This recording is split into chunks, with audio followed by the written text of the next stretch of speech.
Assalamualaikum warahmatullahi wabarakatuh. Perkenalkan, nama saya Lalu Muhammad Takdir Al-Faruq. Di sini saya akan mempresentasikan materi mengenai perdagangan internasional.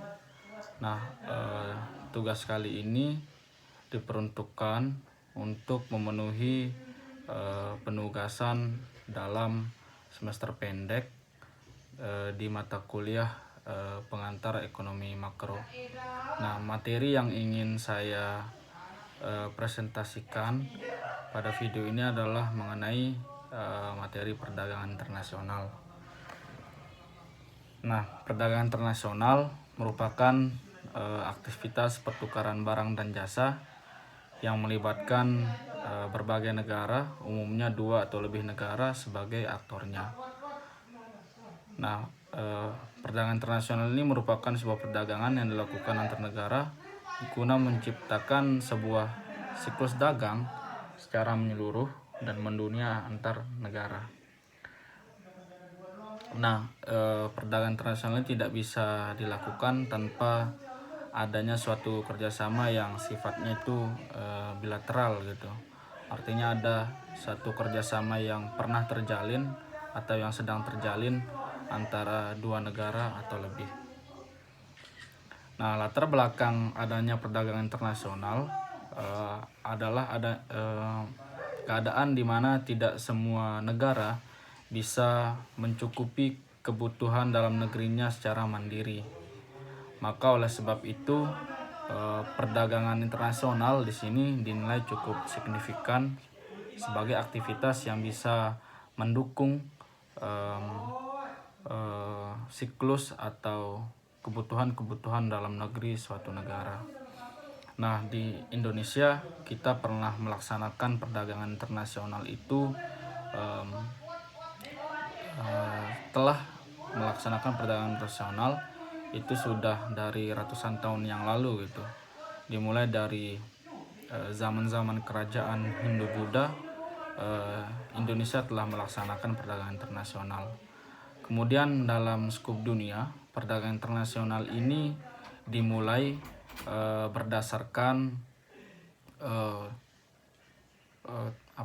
satu ideologi atau satu idiom kaum merkantilisme yang mengatakan bahwa kekayaan suatu negara itu berasal dari jumlah cadangan logam mulia yang dimiliki, kemudian logam-logam mulia yang dimiliki itu diperjualbelikan dalam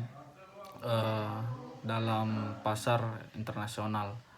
Nah, adapun materi pembahasan dalam presentasi kali ini yaitu ada 5 hal.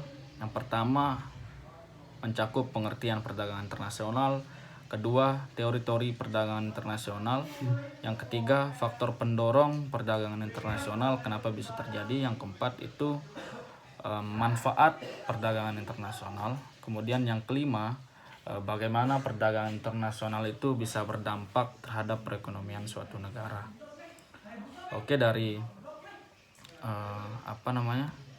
dari pertama langsung saja kita bahas mengenai perdagangan internasional.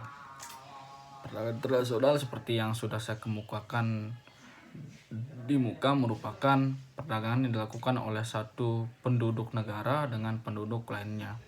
Umumnya perdagangan nasional ini membentuk hubungan yang bersifat bilateral atau apabila diperluas lagi dalam skala yang lebih tinggi, maka hubungan itu akan menjadi hubungan yang multilateral.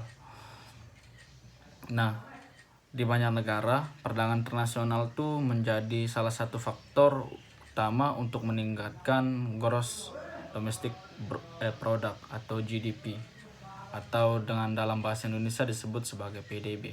Meskipun perdagangan Indonesia telah terjadi selama ribuan tahun, dampaknya terhadap kepentingan ekonomi, sosial, dan politik baru dirasakan dari beberapa abad belakangan ini. Nah, menurut Edi, Rinaldi, dan kawan-kawan yang pernah dikemukakan pada tahun 2020, perdagangan internasional adalah hubungan perniagaan antara para pihak yang berada di 2 negara berbeda secara garis besar dilakukan dalam bentuk ekspor dan impor. Jadi apabila diacu dari pengertian yang dikemukakan oleh Edi Rinaldi tersebut, perdagangan internasional setidaknya meliputi dua hal penting yang harus termuat di dalamnya. Pertama, terjadi proses pertukaran baik itu berbentuk barang dan jasa, kemudian dilakukan oleh pihak-pihak antar negara yang satu dan negara yang lain, minimal dua negara. Kemudian bahasan yang kedua mengenai teori-teori tentang perdagangan internasional. Nah, setidaknya paling kurang ada tiga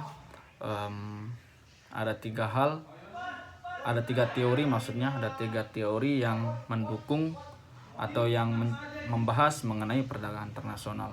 Pertama ada namanya teori keunggulan mutlak atau absolute advantage. Nah, teori ini dikemukakan oleh Adam Smith dalam bukunya yang berjudul Duel of Nations.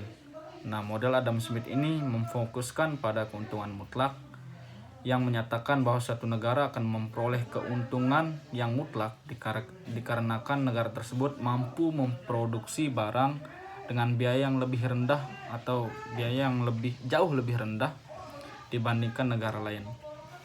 Menurut teori ini, jika harga dan barang dengan jenis yang sama tidak memiliki perbedaan di berbagai negara, maka tidak ada alasan untuk melakukan perdagangan internasional. Tapi jika ada satu bentuk ketimpangan antar biaya-biaya yang bisa dihasilkan oleh satu negara dengan negara lain dalam memproduksi satu barang dan jasa yang sama, maka perdagangan internasional itu bisa mudah dilakukan atau dimungkinkan untuk dilakukan. Nah, teori yang kedua mengenai perdagangan internasional adalah teori keunggulan komparatif. Nah, teori keunggulan komparatif merupakan teori yang dikemukakan oleh David Ricardo. Teori ini merupakan hasil pemikiran Ricardo yang menentang pemikiran kaum merkantilisme. Pada saat itu tahun antara 1500-an sampai 1700-an di Inggris sedang gencar melakukan kolonisasi untuk mendirikan daerah koloni seberang lautan. Nah, David Ricardo menentang para kaum merkantilis yang melakukan perdagangan internasional dengan tujuan mendapatkan kekayaan sebanyak-banyaknya dari negara lain. Menurut pendapat Ricardo yang dikemukakan melalui teori keunggulan komparatif, sebuah negara harus memusatkan kegiatan perekonomiannya terhadap industri-industri yang menjadi keunggulan komparatif secara internasional. Nah, hal ini berbeda dengan keunggulan absolut gitu. Nah, kemudian teori yang ketiga adalah teori kaum merkantilis. Nah, negara penganut merkantilis berpendapat bahwa satu-satunya cara bagi sebuah negara untuk meningkatkan kekayaan atau meningkatkan kesejahteraan rakyatnya adalah dengan melakukan ekspor sebanyak mungkin dan melakukan impor sesedikit mungkin. Maka oleh sebab itu fenomena-fenomena ini bisa kita temukan secara jelas dalam literatur sejarah, terutama sejarah bangsa Indonesia yang memang terkena langsung dampak dari idiom merkantilisme ini. Nah, namun anggapan atau idiom-idiom dari kaum merkantilis tidak bertahan lama karena selain mendatangkan keuntungan bagi suatu negara, merkantilisme juga mendatangkan sebuah bencana bagi negara yang menjadi objek atau objektifikasi dari negara lain gitu. Atau yang menjadi daerah teritori dari negara yang menganut ideologi merkantilis. Kemudian materi yang ketiga, kita akan beranjak kepada faktor pendorong perdagangan internasional. Nah, fenomena hari ini mengenai perdagangan internasional tentu mempunyai faktor pendorong atau apa saja yang memungkinkan dia untuk aktivitas ini bisa dilaksanakan dalam skup yang luas, yaitu dunia internasional. Yang pertama, adanya perbedaan sumber daya alam. Jadi misalnya Indonesia dikenal sebagai daerah tropis, kemudian Rusia dikenal sebagai daerah bersalju, maka kebutuhan yang dihasilkan itu berbeda. Di mana di abad modern ini kebutuhan semakin kompleks, maka tidak bisa negara satu yang mempunyai satu iklim itu memenuhi kebutuhan hidupnya secara mandiri. Nah, kemudian yang kedua adalah perbedaan faktor produksi. Perbedaan faktor produksi ini berhubungan dengan hasil dan efektivitas waktu yang dihasilkan untuk memproduksi satu barang dan jasa. Nah, kita ketahui negara satu dengan lainnya bisa memiliki satu efektivitas waktu yang berbeda satu sama lain. Maka dengan perbedaan itu juga yang memungkinkan adanya, yang mendorong juga bisa dilaksanakannya perdagangan internasional. Yang ketiga, adanya kebutuhan dalam negeri. Nah, kebutuhan akan suatu barang dan jasa yang tidak ada di negaranya gitu. Maka suatu negara memesan ke negara lainnya sehingga terjadi perdagangan internasional antar negara satu dengan negara lain. Nah, yang keempat, faktor pendorongnya adalah siklus ekonomi dan perluasan jaringan. Nah, siklus ekonomi yang dimaksud adalah adanya berbagai peran yang dimiliki oleh berbagai negara, yaitu secara teknis kita katakan sebagai penjual dan pembeli. Nah, penjual dan pembeli ini mendapatkan keuntungan dari perdagangan yang dilakukan sehingga perdagangan internasional pun bisa dilaksanakan secara masif. Nah, yang kelima, kenapa menjadi apa yang menjadi pendorong dari perdagangan internasional adalah adanya keinginan untuk bekerja sama dalam berbagai bidang.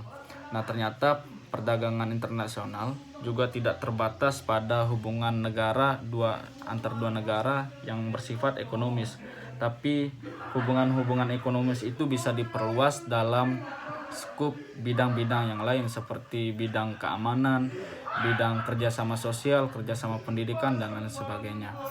Nah, yang keempat itu kita akan bahas mengenai manfaat aktivitas perdagangan internasional. Nah, tentunya dengan adanya aktivitas tersebut tidak bisa dipungkiri ada beberapa manfaat yang bisa dihadapi. Pertama, terjadi hubungan bilateral dan multilateral. Hubungan bilateral yaitu hubungan yang dilakukan antar dua negara yang saling menguntungkan dalam melakukan perdagangan internasional. Nah, yang kedua, saling bantu secara cepat. Dengan adanya perdagangan internasional tentu terjadi efisiensi dan efektivitas suatu barang dan jasa antar negara, sehingga bisa saling membantu memenuhi kebutuhan satu sama lain, yang proses produksinya lebih cepat sehingga menghemat waktu, biaya, serta peningkatan harga jual. Nah, yang ketiga, manfaat dari perdagangan internasional adalah meningkatkan kesejahteraan suatu negara. Nah, dalam pembukaan tadi disebutkan bahwa beberapa negara juga menjadikan perdagangan internasional sebagai lokomotif untuk meningkatkan kesejahteraan masyarakatnya seperti itu.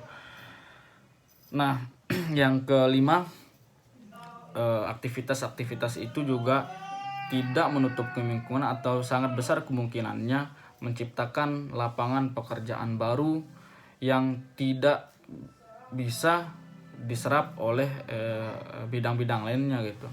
Seperti misalnya bidang birokrat yang sudah padat, maka dengan adanya aktivitas perdagangan internasional, sisa-sisa pekerja tadi bisa dialokasikan kepada aktivitas-aktivitas untuk mendukung perdagangan internasional. Nah, yang terakhir dalam bahasan ini kita akan sampai pada dampak perdagangan internasional terhadap perekonomian suatu negara. Nah,